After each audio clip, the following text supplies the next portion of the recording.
carne. Entonces dile al que está a tu lado, estás en el lugar correcto. Ya sé que no puedes solo.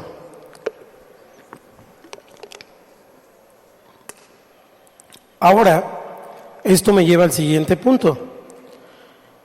Esta esfera de la carne se desarrolla, ya estamos hablando de la cuarta definición, no quiero que se me pierda. Esta cuarta definición de la carne, hablando del pecado. Esta esfera de la carne se desarrolla en la desobediencia y en el pecado del hombre, como lo leímos ya muchas veces en Génesis, pero vaya conmigo a Génesis 6:3. Génesis 6:3, Dios ve que la humanidad está hecha un caos, hay pecado por aquí, por allá, antes del diluvio, y entonces el Señor piensa y dice, y Jehová dijo, y dijo Jehová, no contenderá mi espíritu con el hombre para siempre, porque ciertamente él es carne, mas serán sus días 120 años. Recuerda que antes vivían 700, 600, 800, 900 años, pero eran años de pecado y generaciones y generaciones. Entonces el Señor dice, no voy a competir, no voy a contender con esto. Entonces acorta el Señor a 120. Pero si se fija después en los salmos, nos acortan a 80, los más robustos. Algunos no llegan a los 80, algunos lo pasan. Entonces, como se origina en ese ambiente, en esa esfera de desobediencia y de pecado, entonces toda la carne está bajo la condenación de Dios, y nadie, absolutamente nadie que está en la carne puede agradar a Dios. Esto lo dice Pablo en Romanos 8, 7 y 8. Vamos ahí. Quiero ir con mucho cuidado en estos temas porque son fundamentales y porque es doctrina.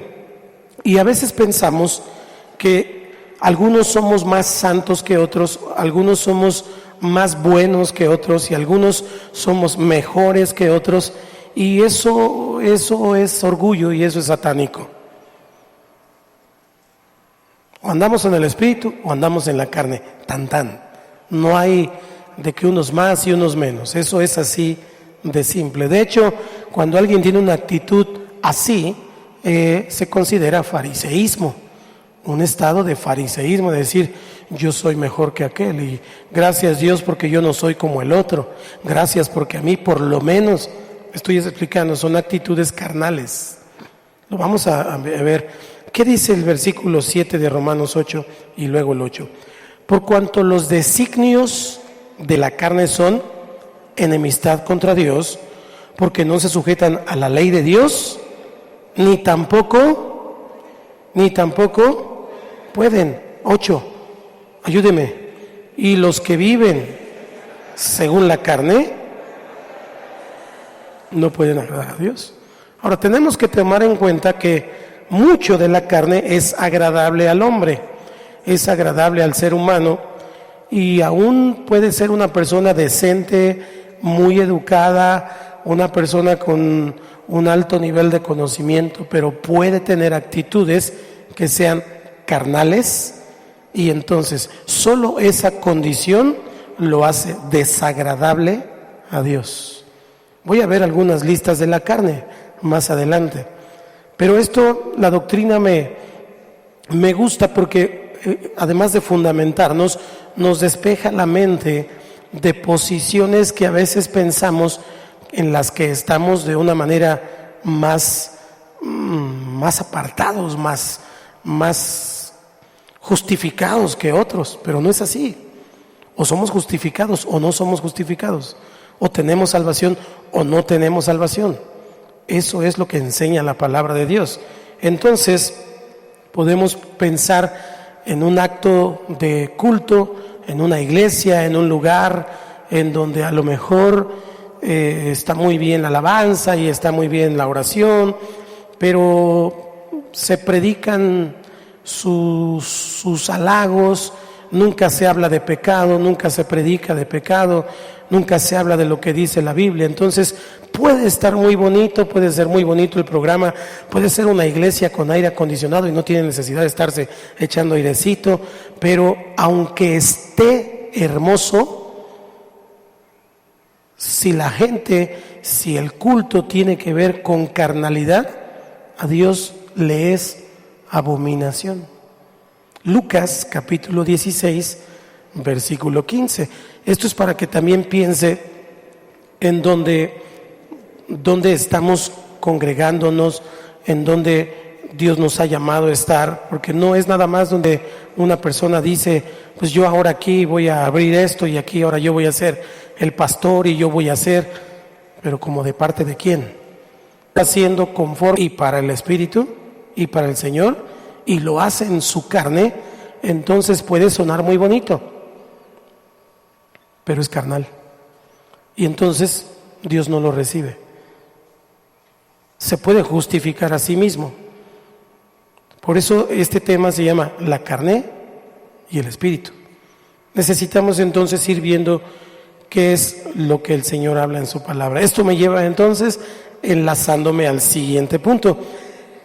Usted puede vivir 50 años en el cristianismo, puede vivir 50 años, 60 años de cristiano y la carne, su carne, al espíritu. Romanos 7:18, 1, 2, 3. Y yo sé que en mí, esto es, en mi carne, no mora el bien, porque el querer el bien está en mí, pero no el hacerlo. Yo, ya lo tiene, carne, no mora el bien. Curiola y tocar el piso de tan santos que somos, y la gente afuera eso piensa de nosotros.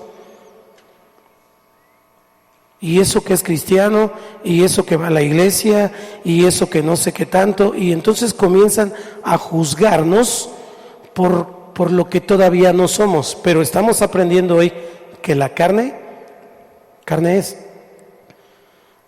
Que el asunto que tiene que ver con nosotros tiene que ver con lo único que Dios puede hacer con la carne. Dios lo hizo en Jesucristo. La carne fue crucificada. La única manera de poder vivir conforme Dios quiere es que nosotros estemos juntamente con Cristo crucificados. ¿Eso qué significa? Significa negarme a mis deseos. Y eso sí tiene que ver con mi voluntad, no tiene que ver con Satanás. Una persona va a cambiar cuando quiere cambiar. Una persona va a ser mejor cuando quiere ser mejor. Cuando se acerca a Dios en fe. Pero no cuando dice, ay, es que soy débil, es que Dios no me ha ayudado. Eso lo sabemos todos. Todos. Sin nuestras cosas que me gusta hacer, todavía hay asuntos que me carne al Señor. Todavía hay, es decir, en sustitución. Entonces Dios, y Él nos sustituye